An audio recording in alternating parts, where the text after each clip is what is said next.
ef við tala þennan markaðsbrest sem að ég held að við ættum að fara að tala það. Það voru orðið bara markaðsbrestur í rekstrarumhverfi fjölmiðla með tilkomu samfélagsmiðlana þegar önnur hver króna að fara úr landi 10-12 milljarðar á ári sem að vantar inn í kerfið núna.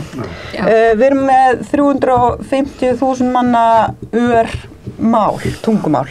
Við viljum fjölmiðla sem að tala á þessu tungumál, ekki bara tungumálsins vegna, líka tungumálsins vegna, heldur vegna þess að miðlar út í heimi hefðu engan áhuga að spyrja ráðamenn á Íslandi einhverja krefjandi spurninga málefnum sem að varðar okkur. Það engin annar að fara að veita þetta aðhald heldur en við. Öllum sama.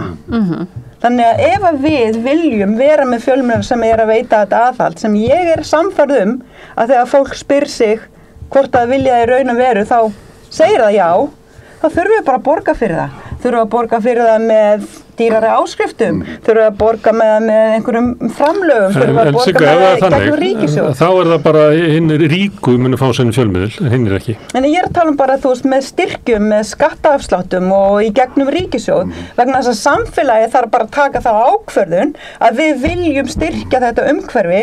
Það ekki sjálfbært, það bara markaðsbrestur, við þurfum að leiðrétta þetta skakka markaðsumhverfi sem að við getum ekki keppt við stærstu fyrirtæki í heiminum sem Google og Facebook Og ef við ætlum að reka þetta litla samfélag okkar án fjölmiðla, þá kvarnast bara úr því, þá bara hverfur, þá bara lekum við út. Akkurat. Við langar að bæta við einu vegna þess að þetta var góð upptilning hjá sig að aðhaldshlutverkið mjög brýnt, en fjölmiðlar hafa alltaf góðir fjölmiðlar hafa alltaf lagt áherslu á að setja andlit á fréttirnar og vera yfirleitt í liði með litla manninum, vera í liði með almenningi, hvort sem það eru neytendamál eða almennt bara húsnæðismál eða efnaðismál, og þetta einn erfiðasti parturinn af fjölmiðlum. Þú ert á ritstjórnarfundi á morgnana og það eru endalausar skýrslur sem að koma frá einhverjum sérfræðingum, það ekkert mál að taka þær. Fyrirverandi blaðamönnum sem eru upplýsingafulltrúar.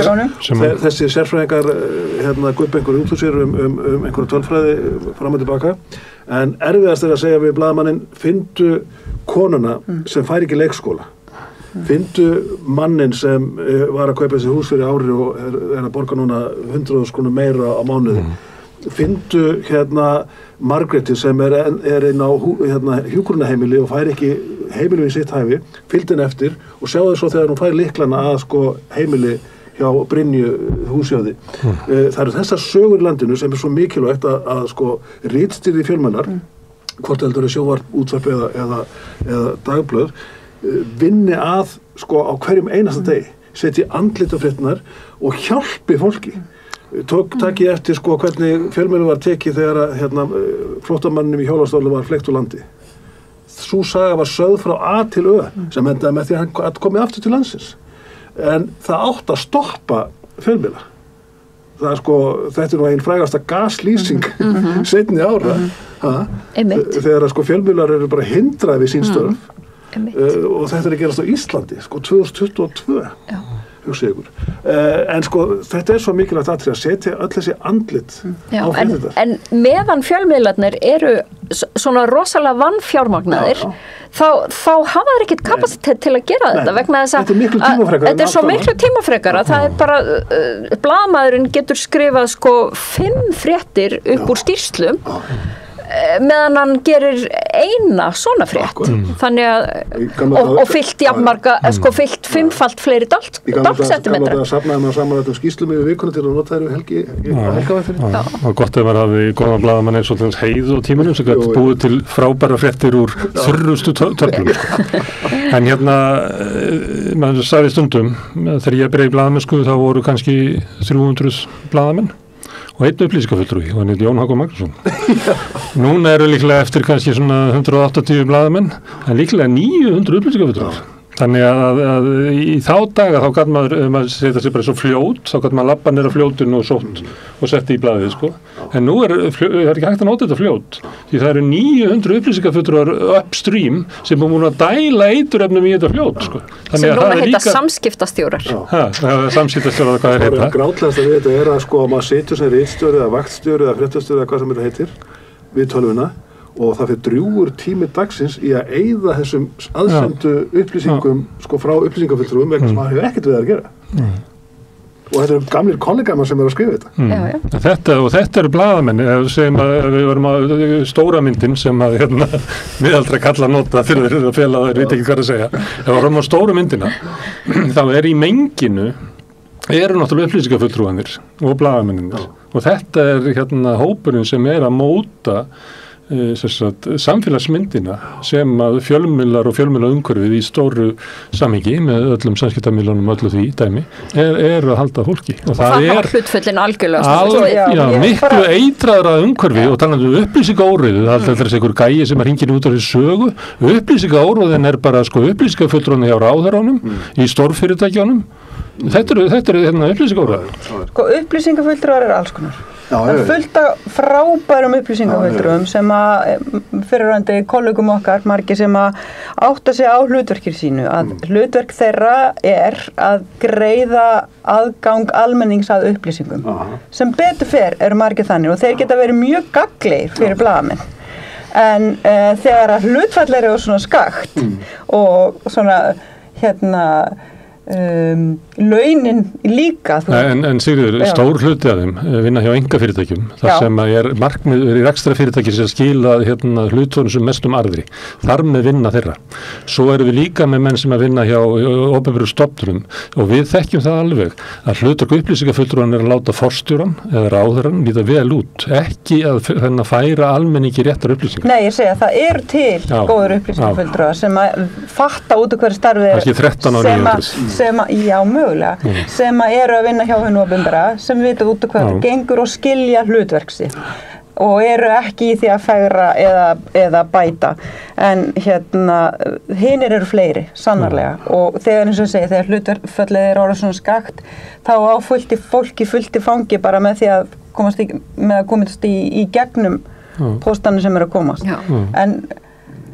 ef að ríki hefur ráða og fyrirtæki hefur ráða að halda úti svona mörgum upplýsingafulltrúum, akkur geta ekki veitt þá meiri fjármunum í fjölmiðlum. Það verður búið til 2 rúfi viðbót, ef þú tæki bara alltaf upplýsingafulltrúan í ráðuneytunum og öllu þessu dóti, þá getur búið til 2 ritstjórnir ríkisútvarpsins í viðbót. Þetta er nú bara góð frétta hugmynd, sko, hvað ætli ríki verji miklu fjármunum í upplýsingafulltrúa? Ríki og sveitarfélög. Ég benti ekkert að Guðlaugur Þór þegar hann var utanríkisráðherra, þá var hann með svona litla ritstjórn sem var á stærð kjarnan á því tíma, bara til þess að bera út fréttir það að hann hafi skrifað einhvern samning, að einhver hafi vitnað til einhver sem hann sagði út í heimi og þetta er svo mikil sóun á 5 blaðamönnum að eiga bara að segja fréttir af því að Guðlaugur Þór Þórðarson sé góður á þeirra. Það er í staðan fyrir að vera að leita fólki sem þú ert að tala um. Þannig að kannski að horfa á þetta í svona samhengi. Eins og er mikilvægt að stjórnsýslan sé gegnsæ og miðla upplýsingum frá sér þannig að almenningur viti hvað er að gerast. Það má ekki blanda því saman sko. Að það er mjög mikilvægt.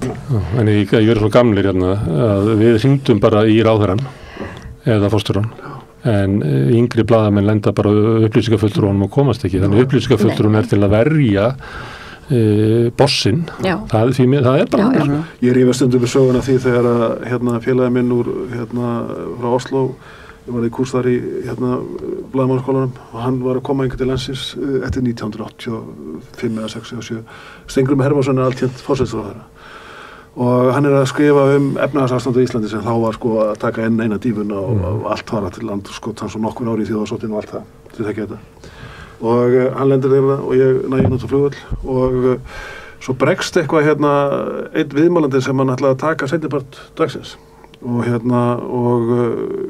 voru góður ádýr ég segi við hann, vilt ekki bara á ekki tekka hvort þú getur hitt Steingrím Hermannsson bara í dag og ég hringi í Steingrím komið bara eftir og hann var svo hissaði sem maður það var vallar lentur þá hringdi ég bara einhverju stoppistöðu einhverstaðar og svona íslensku samfélagi svona var íslensku samfélagi og það ég meina, sko þetta alveg sniðu saga og svona en þetta náttúrulega, þetta gamli tíminn, þetta ekki heppilegt, þetta var líka kallasamfélagið. Sko, kona hefði aldrei getað hringt í Steingrim Hermannsson og hann hefði sagt, já komiði bara, þið vitið, það líka mikið misrétti í þessu samfélagi, sko. Mikið óskup. Herðu, okkur finnst þetta alvarleg tíðindi og þú ætlar að leita hverju leiðum. Haldið að fólki almennt þið geta alvarleg tíðindi, þeim sem stjórnmálafólkinu sem að fara með völdin í samfélaginu?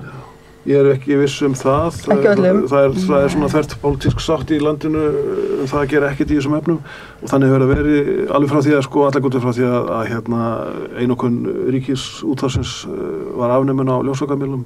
Það var ekkert endilega gert ráð fyrir það einkarekni miðlar kæmu inn í það mengi og þannig erum við enn þann dag í dag. Ég reyndar ekki, sko, ég ætla ekki að fara að kenna RÚV ástandi núna. Sko, ég vil hafa sterkt ríkisútvarp, ég vil hafa sterka fjölmiðla, hvort sem það heita ríkisútvarp eða ríkisútvarp eða hvað, ég vil bara hafa sterka fjölmiðla.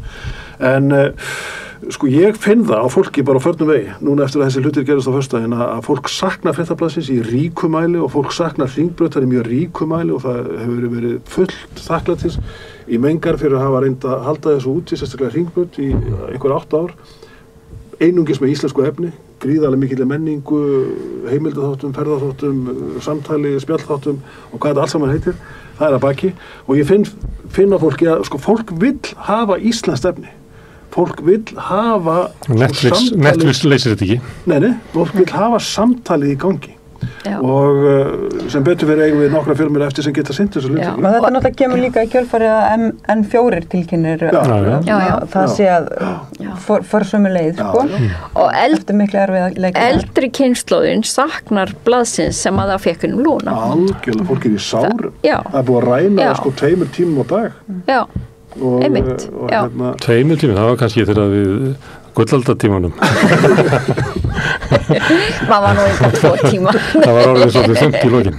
Pabbi sem verið nýraður á laugardaginn, hann sko las Fréttablaðið þegar það kom út, held ég frá A til allt blaðið. Já, misti ekki að nefnir. Já. Herðu, en nú er krísa og oft er krísa notuð til þess að knýja á breytingar sem að ákveðin öfl hafa lengi vilja, því kannast við þetta. Og maður heyrir það strax að það verður að bara koma RÚV af auglýsingamarkaði. Niðurstöður af því getur orðið svo að sko 70% af auglýsingafénum sem fer núna inn í RÚV til þess að halda því gangandi, fer til útlanda og eftir þann tekur 30%. Ég meina að Stöð 2 getur ekki tekið vettvang sjónvarpsins, ríkissjónvarpsins sem auglýsingamið og ekki heldur sjónvarp Símans eða hvað þetta heitir, þetta bara fer. Er ekki svolítið hætta á því, Sigardögg, starfsmaður RÚV og formaður blaðamannasins, að þetta ástand verði að fyrir nota til þess að veikja fjölmiðla enn frekar? Jú, og ég óttast að ein af ástafunum fyrir því að Sjálfstæðisflokkurinn taki þessu umræðu alltaf í gíslingu, umræðu hvað eigi að gera til eflingar einkareknum miðlum, taki hann í gíslingu með því að neita að fara í aðgerðir nema RÚV verið tekið auglýsingamarkaði. Það sé til þess gert, svo umræðan sé til þess að veikja RÚV, vegna þess að margir í þessum hópi þessa fólk sem að tala með þessum hætti hafa bara andúð á RÚV og því sem það stendur fyrir. Fréttastofunni fyrir það aðhald sem hún er að veita og í rauninni það er öflugu fréttamennsku sem þar fer fram. Saman hvað fólki finnst RÚV, þá er það öflugasta fréttastofa landsins og vinnur bara gríðarlega mikilvægt starf.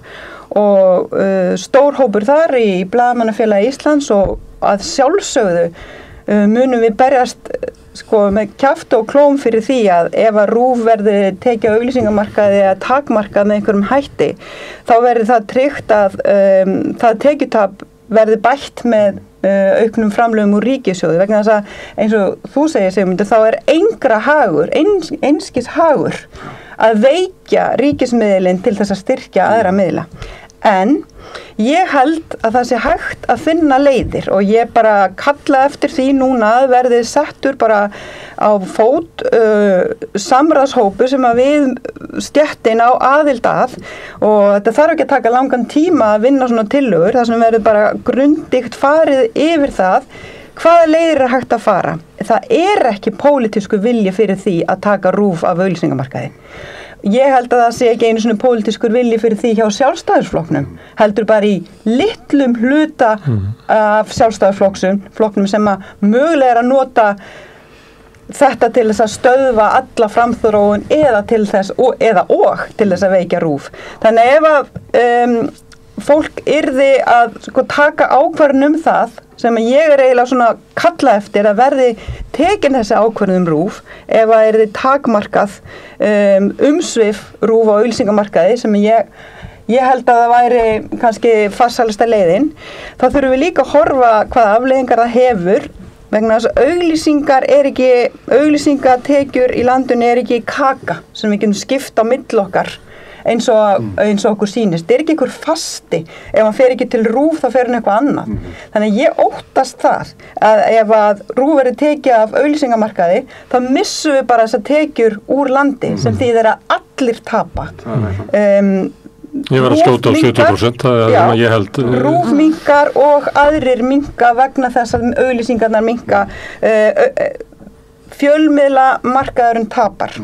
Ef að það ekki pólitísku vilji til þess að fara þessa aðgerðir að takmarka RÚV á auglýsingamarkaði eða taka RÚV á auglýsingamarkaði, þá getum við bara verið smá frumleg og hugsa út fyrir boxið og þetta auðlind, þessar auglýsingar eru auðlind sem við viljum ekki missa úr landi eða missa. Hvernig getum við nýtt hann sem best og gagnist fleirum heldur bara ríkisútvarpinu? Hægt að setja einhverja reglur það að það auglýsingar sem að seljast á ríkisútvarpi, það deilist á milli RÚV og annara. Það sjóðið þinn til dæmis? Sjóðið minn til dæmis. Þetta ekki bara auðlind sem við eigum öll, sem við getum miðlað í gegnum ríkissjónvarpið sem við eigum öll og í staðin fyrir að ríkissjónvarpið hagnist eitt, það hagnist við öll. Þannig að ég er bara samfærum það, ef það raunverulegur vilji til þess að leysa þetta, þá finnum við leiðir. Það má bara ekki vera svart og hvítt og það má ekki misnota neyðina og aðstöðuna með þessum hætti að reyna að klekkja á hvoru tveggja í einu, einkareknum miðlunum og RÚV. Og það má ekki stinga höfðin í sandinn og gera ekki neitt í stöðunni. Ég held að það má skoða ýmislegt og þú talar í lausnum Sigardögg sem af hinu góða. Ég held að mér alveg skoða fyrirferð RÚV á markaði.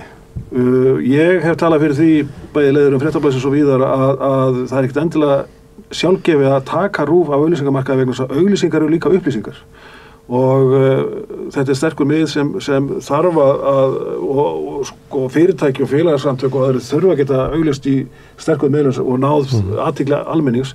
Hins vegar má fara þessa leið sem þú ert að nefna í auglýsingatekjunum, dreifa þeim víðar, en það verður líka skoða RÚV á það að vera í öllu. Ég hef stundum sagt að Þjóðleikhús á ekki vera líka í sirkus og reka pílusal og biljardsal við hliðina. Þjóðleikhús að einbeita sér að menningu og listum. RÚV á að einbeita sér að sterkri fréttastofu, fréttaskýringum, neytendamálum, leiknu sjónvarpsefni og þróttmiklu íslensku sjónvarpi sem einkaaðilar ráða síður við. Þar á RÚV að vera, en RÚV á ekkert endilega að vera með puttan í öllum, það til dæmis ekkert endilega að reka VF eða Rás 2. Það má alveg hugsa hlutverk RÚV upp á ný, þannig að það sé ekki á öllu sviðinu. Nú ertu komin í pólitíska umræði sem mér finnst vera algjörlega út fyrir okkar svona áherslusvið. Og þetta eitt sem gerist alltaf þegar við erum að tala um RÚV og einkareknu miðlana, að við förum alltaf inn að tala um hlutverk RÚV. Mér kemur ekkert við hvert hlutverk RÚV er. Mér kemur það við. Nei, sem formaður blaðamannafélagsins og sem svona velunnari íslenskra einkarekinna miðla. Það er bara umræða sem þarf að taka á pólitíska sviðun. Ég get haft það í skoðun, en ég neita að blanda því saman við það neyðarástand og umræðum það neyðarástand sem nú ríkir. Ef við ætlum að fara að ræða hlutverk RÚV og hvernig á að skala RÚV upp eða niður, þá komst við ekki neitt. Auðvitað vil ég RÚV sem bestan veg, þú veist, að við pössum upp á RÚV og menningar hlutverk RÚV og fréttastofun og allt það. En ég ætla ekki að fara að svona skipta mér af því sem mér kemur ekki við. Ég mun berjast með kjaft og klóm fyrir því að fréttastofan haldi sínu, en allt annað sem RÚV gerir, það eitthvað sem að pólitíkin ákveður og samfélagið þá væntanlega. RÚV breyta því svo til að skapa jafnvægi á markaði þá þurfum við að horfa á alla myndina. En við þurfum líka að horfa á alla myndina því leyti til að RÚV gegnir ákveðnu almannaþjónustu hlutverki líka og við búum í fámennu, ég hætti nú ekki að tala um það, en mjög dreifbýlu og harðbýlu landi.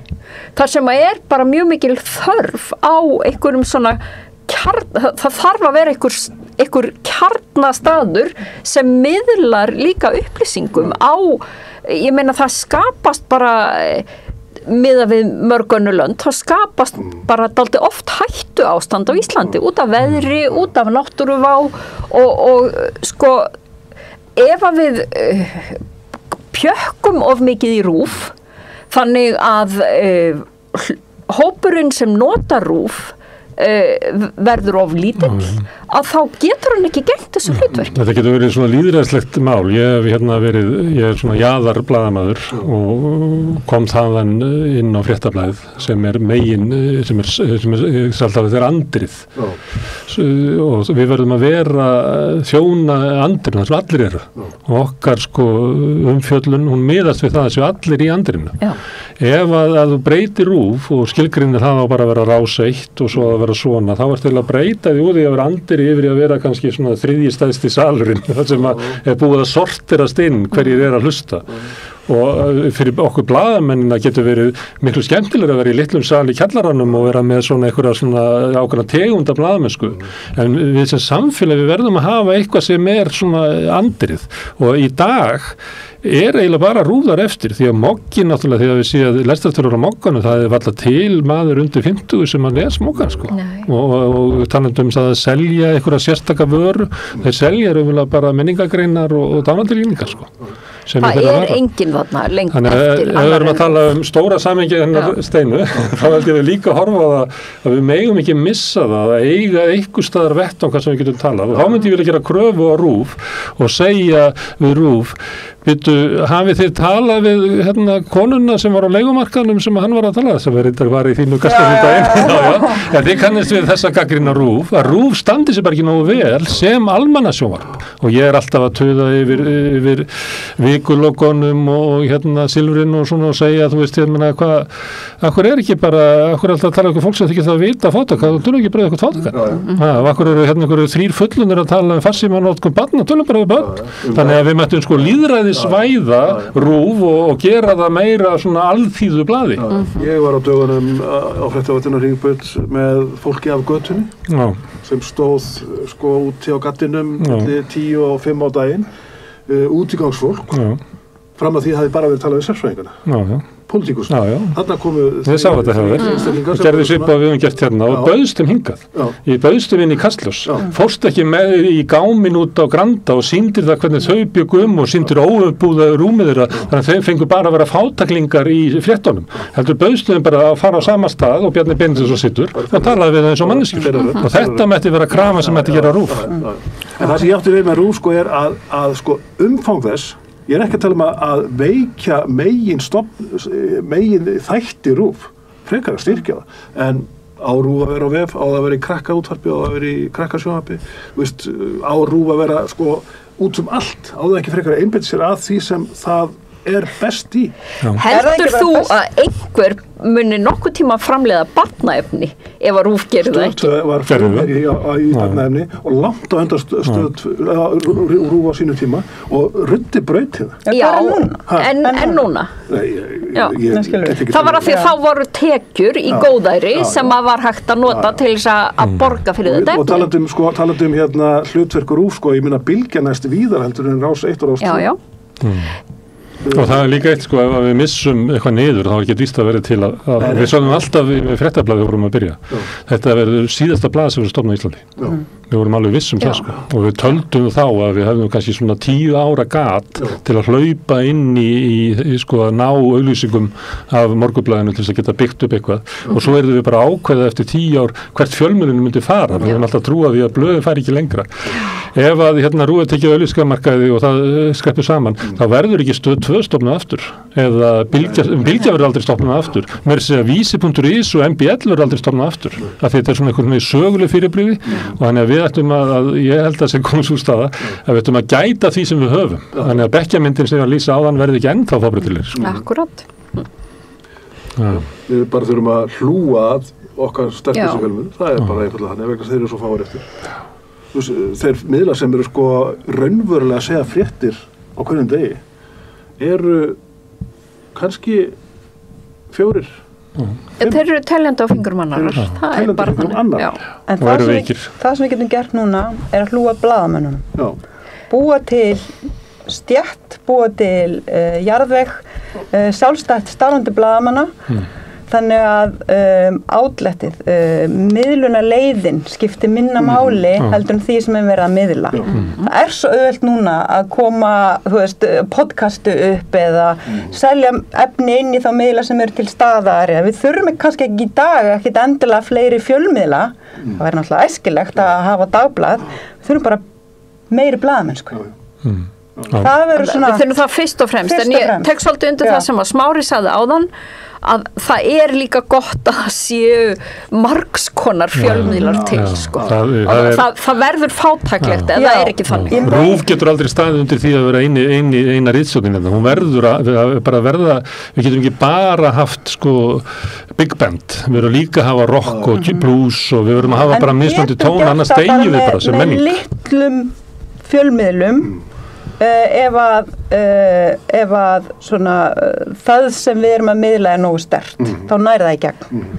Ég legg líka áherslu á þetta fjölbreytileika, sko, bæði fjölbreytileika á þingi að við séum með marga flokka, menn supu kveljur í, sko, fjölflokkur væri að fara og það kemur einhver 8 flokkar í staðinn, það er bara batn og meðir verður fleiri.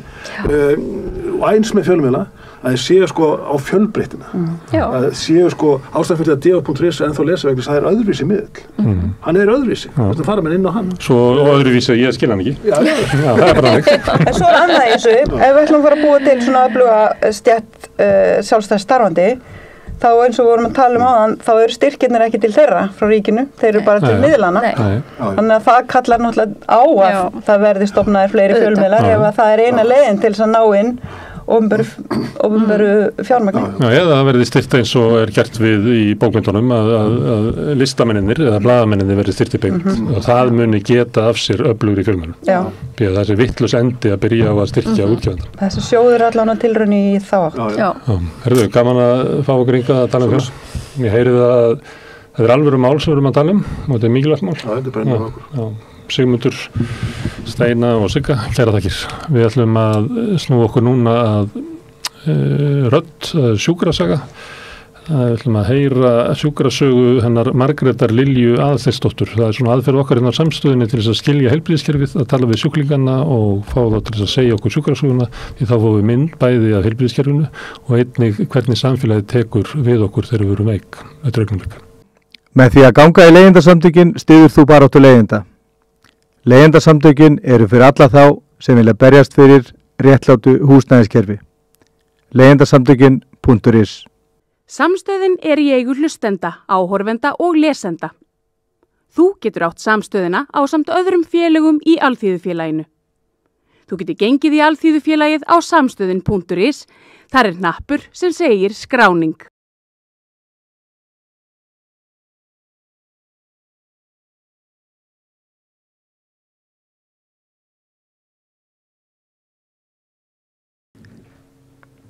Já, við erum hérna með innslagið sjúkrasögur við rauðaborðið. Við höfum áhuga á því sem fólk er að gangi gegnum, við höfum áhuga á fólki og við höfum áhuga á því að fá innsýn inn í það hvað gerist þegar fólk er að veikjast, hvort að kerfið sé að grípa þá, hvort að heilbrigðiskerfið sé að grípa þá. þannig að við erum svona að taka við tölvi fólk sem á ýmsa svona reynslu að baki og núna hjá mér hún Margrét Lilja Aðalsteinsdóttir. Velkomin Margrét. Takk. Ég ætla aðeins að fá að heyra þína sjúkrasögu í dag. Þú ert nú ekki unga árum. Hvað ert þú gömul? Maður víst 27 ára. 27, þú ert ennþá undir 30. Já. En þú átt alveg heljarinnar sjúkrasögu að baki. Ó já, alveg nóg í nokkur bindi, sko. Nóg í nokkur bindi, já. Segðu mér aðeins fyrst árum við byrjum, bara hver Margrét? Það kuð vera ég. Já. Og ég formaður sjálfsbjargar, Landssambands hreyfihamlaðra. Og hef verið aktív í föllunarbaráttunni núna síðan 2018. Og meðal annars innan háskólans og annara stofnana og barist fyrir betra aðgengi fyrir hreyfihamlaða sérstaklega og náttúrulega bara réttindum fatlaðs fólks. Já. Komst inn í vinnu hjá Öryrkjabandalaginu Ung og Já, 2018 og ári eftir að ég veikist og bara hef ekki stoppað síðan, sko. Þetta leið og þetta búið að býta manna. Það varður maður bara berjast, það ekki? Já, þetta eitthvað svona baráttu. Ef maður hefur eitthvað þrek til þess. Það einmitt. Hvað segðu mér aðeins eitt, hvað ertu alin upp? Ég alin upp í Breiðholtinu og í Hveragerði og Noregi. Já, bara víða. Já, og flutti svo tvítug til Bretlands. Já. Og svo aftur heim. Já, einmitt. Þannig að maður búin að vera allstaðar. Já. Sem bara ótrúlega gott að minnka sjóndeildarhringinn. Nei, hvað? Víkka, segi ég. Víkka. Já, einmitt. En þegar þú veikist, þú hvað gömul þegar þú veikist? 21. Þú 21 árs. Og ertu stödd á Íslandi eða? Nei, ég í Manchester í Englandi sem au pair þegar ég veikist skyndilega. Já. Og við tók að ég fór inn á spítala úti og þeir vissi nú voða lítið hvað var að ég misti hreyfigetu og bara algjört máttleys alveg og svona krampar í vöðvum og bara virkilegt álag á líkamann einhvern veginn. Þú svona spenna milli þess sem er máttleysi. Já, og einmitt bara svona að upplifa annar handleggurinn á mér varð fjólublár. En svo var ekki að renna blóð. Já, þú veist, það var bara einhvern veginn svona líkaminn var bara svolítið búinn. En á þessum tíma þá var ég að æfa fyrir marathon og var í bara fantagóðu formi. Já. Og einmitt, elskaði að vinna sem au pair og var þarna með eins árs strák alltaf á daginn og bara líkaði vel, sko.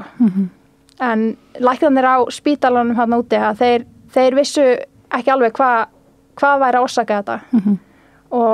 En ég ákvað í minni ein þrjósku að ég hefði örugglega bara ekkert gott að ég að vera þarna inn á spítalanum og ákvað bara að ég ætla bara heim í það bara að sofa. Það er bara að hvíla þig. Já, þegar þarna úti að þá maður í herbergi með 7-8 öðrum og áreitið svo mikið þegar fólk í alls konar ásigkomulagi og þannig að maður færi nú engan svefn eða neitt og þannig að ég ákvaða Getur verið alveg gríðalegt álag að vera inn á spítalanum nefnilega? Já, nefnilega. Það er bara, spítalar bara eru ekki fyrir veikt fólk. Nei, það er nefnilega eitthvað sem ég hef heyrt áður. Þannig að ég ákvað að fara heim og bara þetta myndi nú bara gangi yfir. Þetta væri alltaf læg, þetta myndi gangi yfir. Svo bara sáum við að það var ekki og ég tók ákvörðum bara að flytja aftur heim til Íslands til að vera nær fjölskyldu og svona tengsla netinu, ömmu og frængum og frændum og afa og öllum þessum. Já. Og síðan hef ég bara ekki farið. Nei, einmitt. En þegar að þú ákveður að koma heim og hvað tekur við? Það tekur við bara sjúkrabíl beint úr vélinni og það sem ég hætti við, eða sem sagt mettuninn og blóðþrýstingur og allt bara hríðfjallu hana á leiðinni til Íslands og ég er bara ótrúlega þakklátt góðri þjónustu hjá Icelandair og kem sérst á bláum ljósum í bæinn og stoppa hana rétt aðeins í Keflavík sem að kostaði mig 60 eitthvað þúsund að stoppa þar að byrja út af því að ég var ekki með íslenska sjúkratryggingu og þá kostaði það 64.000 ef ég man rétt og svo var brunað í bæinn og ég var inn á Landspítalanum í 10 vikur inn á taugadeild voru þið lengi að fatta hvað var að? Eða? Þeir voru náttúrulega mjög uppteknir af því að finna út hvað var að. Þetta var bara stimplað sem starfræn taugatruflun og þó að ég vissi á þessum tímapunkti að ég væri með sjúkdóm sem heitir Ehlers-Danlos syndrom og var búin að fá greiningu af því í Bretlandi að þá var ekki tekið neitt tillit til þess hvorki í sjúkraþjálfunni eða neitt svoleiðis. Það var bara út því ég var ekki með pappíra að þá var eins og ég væri ekki með þessa greiningu og það var ekkert verið að skoða það frekar. Það var ekki tekið mark á því að þetta er í útlandu sem þú færð þessa greiningu? Já, bara ég var ekki með pappírana til að sanna það og því náttúrulega það var ekki planað að enda á Íslandi í svona langan tíma. Þannig að maður hafði engan tíma til að verða sér út þá pappíra sem maður hefði kannski þurft. En einhvern veginn ekki verið að hlusta á einstaklingin? Nei, það er bara þetta sem er að þér og ef ég setti spurningamerki við það að þá var litið á það sem að ég væri ekki meðfærileg í meðferð og mér myndi nú ekkert batna ef ég afneitaði þessu. Þó að ég sá alveg að ég var með einkenni sem að mótuðust ekki alveg við þessa greiningu. En ég mátti ekkert setja neitt spurningamerki við það. En þá ertu látin bara verið í sjúkraþjálfun með einhverja aðra hugmynd læknanna að því hvað væri að þér og var það að hjálpa þér? Var það ekki að vinna, kannski það bara mögulega gegn þínu sjúkdóm? Já, þetta sjúkraþjálfun og meðferðin við starfrænu taugaeinkennum er einmitt bara mjög hörð. Það er bara áfram. Já. Þannig að ég var látin fara í sjúkraþjálfun og eitt skipti að þá losnaði liðurinn í mjóbakinn á mér sem var náttúrulega bara gríðarlega sárt og ég baði að fá að hætta en það var ekki máli, ég átti bara að halda áfram og piskuð áfram. Já, það var bara ekkert litið á þetta og kannski einmitt kunnáttan Ehlers-Danlos syndrom ekki til staðar. Segðu okkur aðeins bara hvað er Ehlers-Danlos syndrom? Það er sem sagt bandvefsjúkdómur sem að ef maður ætlar að lýsa svo mjög svona auðvelt að þá límið sem á að halda okkur saman sem sagt kollagenið að það er vitlaust formað í mér, sem sagt uppskriftin af kollageni er vitlaus. Þannig að límið virkar ekki eins og það á að gera og þar leiðandi er ég að detti sundur innanfrá og út. Og þetta er náttúrulega mjög mismunandi milli einstaklinga þú veist, hversu mikil áhrif þetta hefur og náttúrulega því fyrr sem gripið er inn í því betra. En ég var bara ekki það heppin og þessi sjúkraþjálfunar meðferð sem ég var látin hann að fara í og svo Reykjalundi og annað bara settu mér varanlegt spor í mína heilsu þar sem að þetta allir liðir og annað bara versnuðu og í dag er ég bara 100% hjólastóla notandi. Sem kannski hefði ekki orðið ef þú hefðir ekki verið písku svona áfram? Möguleg ekki, sko. Nei. En maður veit ekki. Margt verra. Já. Sem er einstaklega jákvætt við þorf í þessu tilliti. Það er einmitt bara, hjólastóllinn hefur gefið mig bara ótrúlega mikið frelsi aftur. Einmitt. Þannig að ég er ótrúlega skotin í honum. Þú ert skotin í honum? Já. Þetta er frábært að heyra.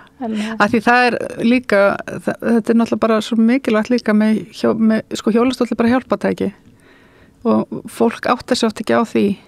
Nei. Og fólk er bara, guð, hún er bara komin í hjólastól og horfir á það þannig að Í staðin fyrir bara, heyrðu, frábært, hún kom með hjólastól, nú getur hún gert mikið meira.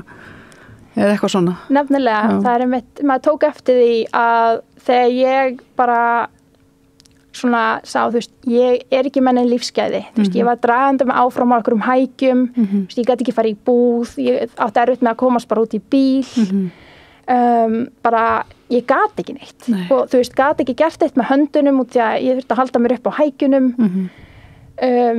að þá, einmitt, þegar ég ákvað bara, heyrðu, ég get ekki verið svona, þú veist, ég vil fá eitthvað lífsgæði, að þá voru margir sem að litu á bara hún að gefast upp. Já, hún að gefast upp. Hún ætla bara að setjast í stólinn. En engan veginn uppgjöf nefnilega út af því að eftir ég lenti hjólastól það hefur verið svo margfalt aktívari bæði hvað við kemur réttindabaráttu og vinnu og bara það að fara út í bónus og versla. Bara þessi venjulegu hlutir. Það er rauninni sparar líka alveg gríðarlega orku sem færi í að reyna að drusla þér áfram á hækjum. Já, fyrir utan það að axlirnar á mér er alveg ónýtar eftir þess að mánuði, að það eru bara inn og úr lið alveg allan daginn. En það er nefnilega, þessi sjúkdómur er að valda því svolítið, að fólk er bara rökk úr lið. Já. Þannig að þú sagði mér nú að þú bara færir úr lið stundum bara oft á dag, jáfnvel. Já, þetta er virkilega mikið og einmitt svona til að segja að þetta var svolítið skemmtilegan hátt að þá lendi ég í því daginn bara ég var að klæða mig og var að fara í ból og ég fór úr tálið. Já. Ég veit ekki hvernig þetta tengist. Nei. Þetta bara gerist. Hreyfing og það bara klikk táin eitthvað. Já, merkilegt. Og ef ég halda á einhverju þyngra en bara einhver nokkur kíló og það er ekkert að fara vel sko. Nei. Þannig að þetta er maður er svona eins og Teyumey í The Incredibles sem einhvern veginn tegist miklu meira en maður á að gera og kannski meira en maður átta sig á að maður er að gera og það bara svona poppar öxlin úr og þetta er kannski hægt að líta á það sem superpower á einhvern hátt. Já, þetta er allavega á þessum tímapunkti í lífi minnu að þá finnst mér bara allt þetta heilbrigðis tengda við líkamann minn bara eiginlega orðið fyndið. Þetta bara hlýtur að vera eitthvað brandari. Það bætist bara á. Þessi sjúkdómur hefur náttúrulega ekki bara áhrif á liði og vöðva og svona heldur einnig hjarta- og æðakerfi, meltingu, bara allt. Það er kollagen allstaðar í líkamannum nema akkurat í taugunum sjálfum og í heilanum. En himnurnar utanum eru bandvefur og þannig að þetta er bara, þetta hefur áhrif á allt. Þannig að maður er alltaf að upplifa eitthvað nýtt. Alltaf að upplifa eitthvað nýtt, já. En hvernig, þegar þú kemur heim og hvað liði langur tími, ferðu strax eða fljótlega eftir í hjólastólinn eða hvað varstu lengi svona á hækjum og ég byrjaði í hjólastól á Landspítalanum og það var náttúrulega bara ekkert annað hægt en það var alltaf markmiði hjá þeim að koma þér úr honum. Já, þú veist, ég átti ekki verið í hjólastól og það var alveg aktíft talað. Hún á ekki verið í hjólastól. Nei, nákvæmlega og einmitt og bara það var aktíft talað hjólastóla niður. Bara þetta væri uppgjöf og það væri bara hræðilegt að vera í hjólastól og svona röng upplýsingagjöf þannig að öll mín endurhæfing sem ég fór í var ótrúlega gíruð á bara að losna við hjólastól. Það var markmiðið. Það skipti ekki máli hvað ég vildi fókusa á. Ég vildi til dæmis fókusa á að fá hendurna mínar aftur. Að geta nýtt hendurna þar sem ég hef alltaf verið mjög svona listræn og nýti hendurnar. Maður nýtir hendurnar rosa mikið í daglegu lífi. Að þá var það ekkert mikilvægt fyrir kerfið sko. Þannig að þegar ég sagði bara nei, veistu, ég heldur þurfum að sækja hjólastól að þá sá maður alveg ákveðna svona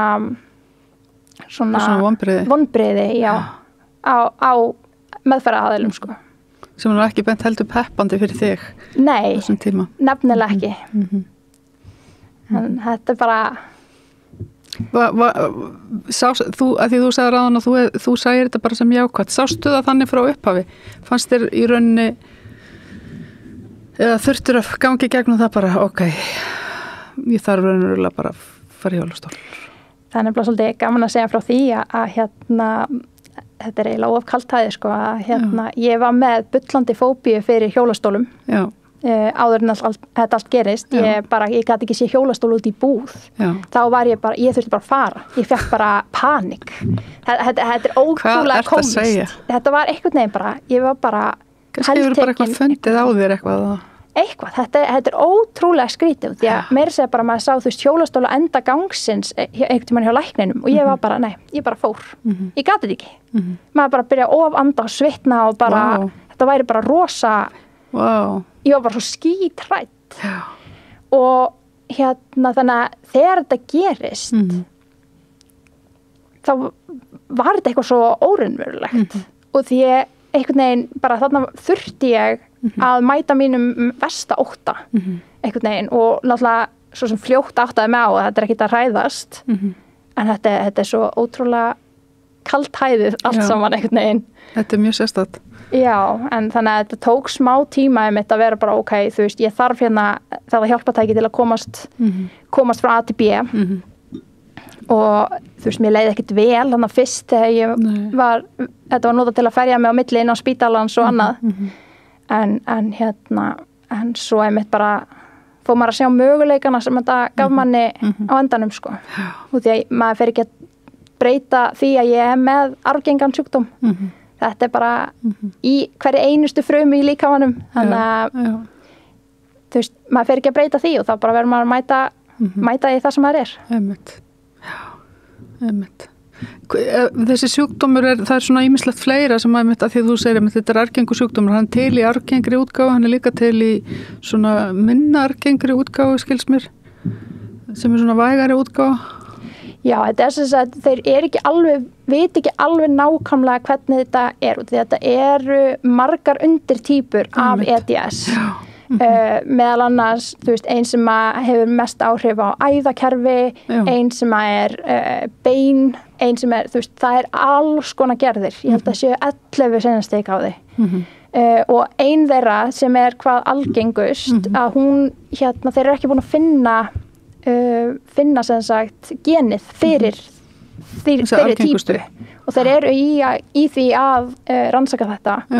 En eins og einn sérfræðingur erlendur sérfræðingur sagði að hann sagði að EDS er einn fjársveltasti sjúkdómur sem að finnst á jörðinni út af því að það hafa svo lítið að rannsóknum verið gerðar, lítið peningur sem að hefur farið í rannsóknir á þessum sjúkdómi, miða við hversu margir eru með. Já, og því þetta er alveg gríðarlega fjöldi fólks og fer sífellt vaxandi og já, þetta er innan við einhver $1 per mannesku sem hefur farið í rannsóknir. Já, það er að tekla svært. Já. En, ok, ef við förum aðeins aftur, þú kemur heim, þú ferði í endurhæfinguna og allt það og ert búin að skröltast á hækjum og svo ferði hjólastólinn. Hvernig varst að fá örorkubætur hérna strax þegar þú kemur heim er svona kerfið að grípa þig þannig? Engan veginn, alveg engan veginn. Það sem að ég er vissulega íslenskur ríkisborgari en ég flutti til Noregs þannig 14 ára gömul með mömmu og bróður mínum og vegna þess að þá var ég ekki með sjúkratryggingu á Íslandi og var hafði engan rétt á neinu. Bara þetta var mikið slagsmál að yfir höfuð fá einhverja sjúkradagspeninga eða annað út af því að þeir litu ekki á mig sem Íslanding eða neitt. Þú veist, það var bara eins og ég ætti enga tengingu við landið þrátt fyrir að ég hafði verið að vinna á Íslandi á hverju einasta sumri og borgaði skattana mína á Íslandi einu vinnunni sem ég var með yfir allt árið að þá skipti það engu máli. Þannig að þetta var mikið basl og ég var tekjulaus í einhverja 9 mánuði, bara algjörlega tekjulaus og þau vildu meina hjá Tryggingastofnun að ég ætti að mætti ekki fá örorkubætur fyrir en ég væri búin að búa í Íslandi í 3 ár. en sem betur fer með hjálp Öryrkjabandalagsins og þá snerum við því við en þá þurfti ég að hafa búið á Íslandi í 1 ár sem þó skárra en 3. Já. Þetta var, ég er bara ótrúlega heppin að vera með gott stuðningsnet í ömmu og afa og bara gott húsaskjól. Þannig að þú hafði backup þar. Sem betur fer. Sem betur fer.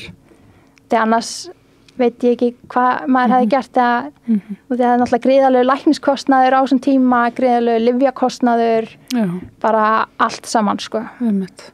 Maður lifir ekki á loftinu. Maður lifir sko ekki á loftinu. Og hvað þá núna í þessari verðbólgu sem núna fyrir fólk sem er að verða fyrir svona hlutum? Já og þegar maður var að kynna sér þetta allt saman, þegar maður þurfti að lesa og annað, að þá ef maður kemur veiku til landsins að þá þarf maður að vera búin að búa á Íslandi í, þá eru alltaf reglur, maður þarf að vera búin að búa í Íslandi í 3 ár til að segja rétt á einhverju, en ef maður kemur hraustur og er að vinna í 6 mánuði, að þá er þetta ekkert mál. En maður ræður ekkert hvernig heilsan manns er. Nei, það er ekki einmitt, nákvæmlega. Það getur allt gerst. Það er ekki eins og maður sé að velja að veikjast eða slasast. Nefnilega, ég veit ekki neitt sem myndi velja það yfir það að vera bara heilsuhraustur og hress, sko. Einmitt. Hvernig, ertu á góðum stað í dag? Ertu með húsnæði eða hefur náðu að kaupa þér húsnæði eða fékkstu einhvern stuðning þar? Ég er bara á almennum leigumarkaði hjá Ölmu leigufélagi. Já, takk fyrir. Og leigan fer sífellt hækkandi og í dag er maður að borga 250.000 rúmar fyrir 60 fermetra 2 herbergja íbúð í Urriðaholtinu, þannig að þetta er ekki eins og á miðsvæði eða annað. Og Þannig að þetta er húsalegan er stráttu tekið nánast allar örorkubæturnar.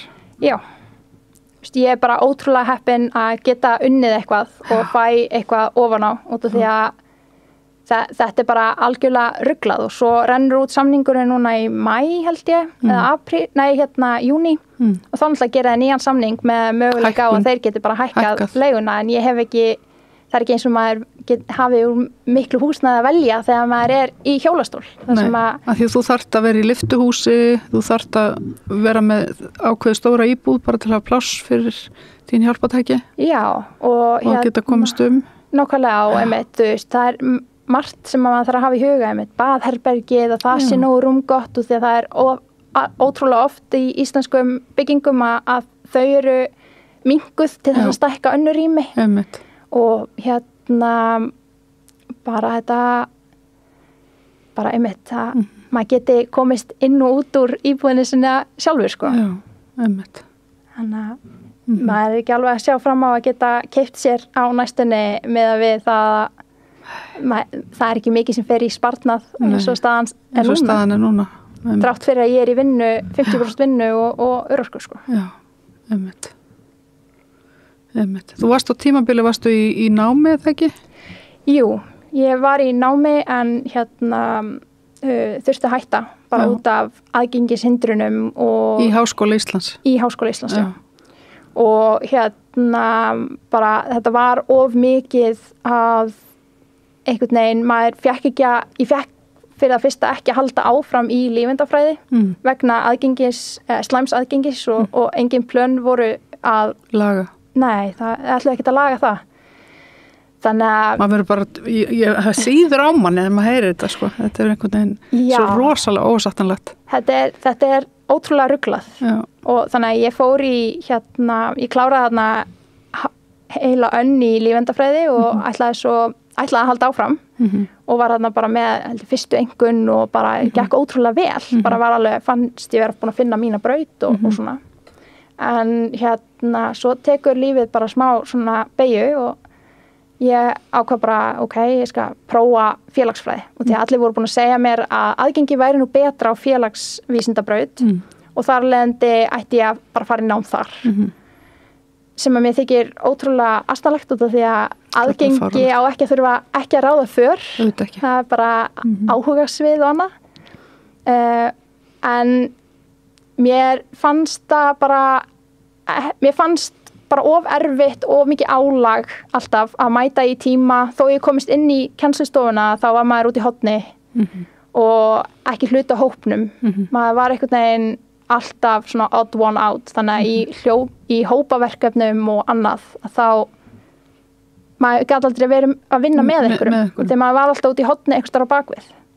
Sem alltaf bara alveg líka fáránlegt. Þannig að ég hef síðan þetta var þarna 2018 að þá hef ég verið á fullu innan háskólans í því að berjast fyrir betra aðgengi fyrir stúdenta. Hef verið meðal annars í stúdendaráði og ráði háskólans sem álið fatlaðs fólks og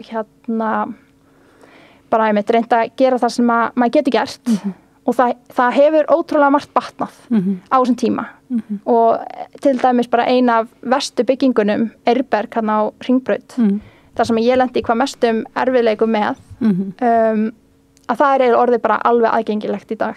Ok, þannig að það eru breytingar einhverjar. Já, og hugafarsbreytingar líka, maður sér það alveg, það miklar hugafarsbreytingar í gangi hvað varðar aðgengi sem bara frábært. Já, einmitt. Ég þarf eiginlega að fá þig í annað viðtal, Margrét, til þess að ræða síðan bara einmitt þessi mál og sjálfsbjörgu og allt þetta sem þú ert að vinna að. Þannig að en það var frábært að fá einsýnin í sjúkrasöguna. Já, og það var smá smakk. Já, hvernig sérðu framtíðina fyrir þér svona lokum? Ég bara veit það ekki. Ég bara tek Eitt dag í einu og nýkom með greining á endometriósu og þannig líka, þannig að maður tekur bara eitt dag í einu. En við þurfum annars sjúkrasögu viðtal líka kannski bara. Ég held að þetta séu allavega 5 viðtöl hérna. Þetta 5 viðtöl hérna, þetta viðtala sería. Já. Þannig að maður bara tekur eitt dag í einu og en maður náttúrulega með svona stærri plön og það einmitt að maki minn geti flutt til Íslands og við getum byrjað lífið okkar saman. Já, hvar býr hann? Hann býr í Kanada. Já. Og við erum trúlofuð og búin að vera það í 2 ár núna. Já. Og bara kemur til Íslands þegar hann getur. Já. Og að klára doktorsnám úti. Þannig að við erum bara binda vonu við að við getum byrjað lífið og bara, Spennandi. Heyrðu, til hamingju með það.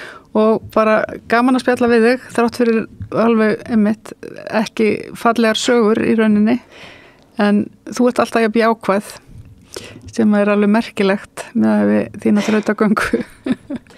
Ég bara ekki tímin eitt annað. Nei, gott mál.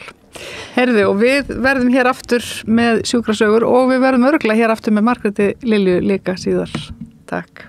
Samstöðin í eigu hlustenda, áhorfenda og lesenda. Þú getur átt samstöðina ásamt öðrum félögum í Alþýðufélaginu. Þú getur gengið í Alþýðufélagið á samstöðin.is. Þar hnappur sem segir skráning.